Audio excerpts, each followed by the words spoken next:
आप सभी को जय मसीह की द बाइबल पोर्शन में आपका स्वागत है। हमारा आज का वचन है दूसरा शमूएल 18वां अध्याय वचन 1 से 18।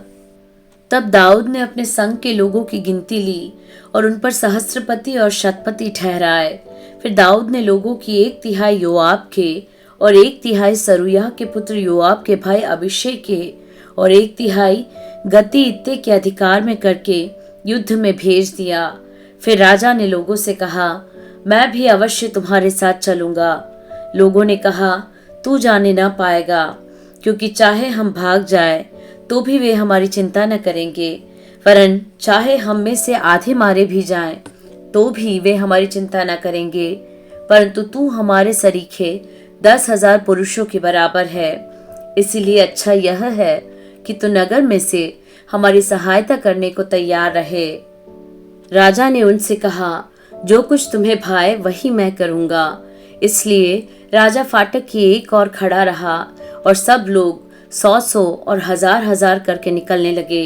राजा ने योआब, अबीशै और इत्ते को आज्ञा दी, मेरे निमित्त उस जवान अर्थात अबशालोम से कोमलता करना।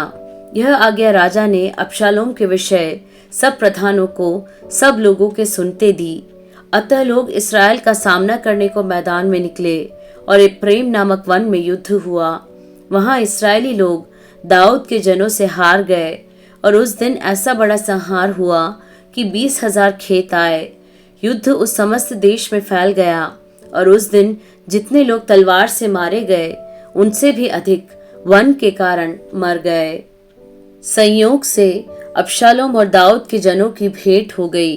अबशालोम एक खच्चर पर चढ़ा हुआ जा रहा था कि खच्चर एक बड़े बांज वृक्ष की घनी डालियों के नीचे से गया और उसका सिर उस बांज वृक्ष में अटक गया और वह अधर में लटका रह गया और उसका खच्चर निकल गया। इसको देखकर किसी मनुष्य ने योआब को बताया, मैंने अबशालोम को बांज वृक्ष में टंगा हुआ देखा। योआब ने बताने वाले से कहा, तूने यह देखा, फिर क्यों उसे वही मार के भूमि पर न गिरा दिया? तब मैं तुझे 10 टुकड़े चांदी और एक कटीबंध देता।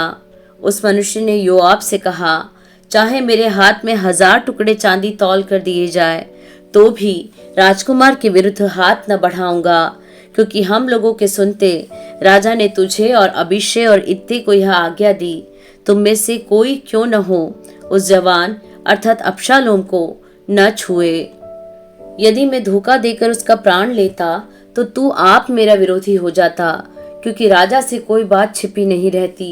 योआब ने कहा, मैं तेरे संग यूं ही ठहरा नहीं रह सकता।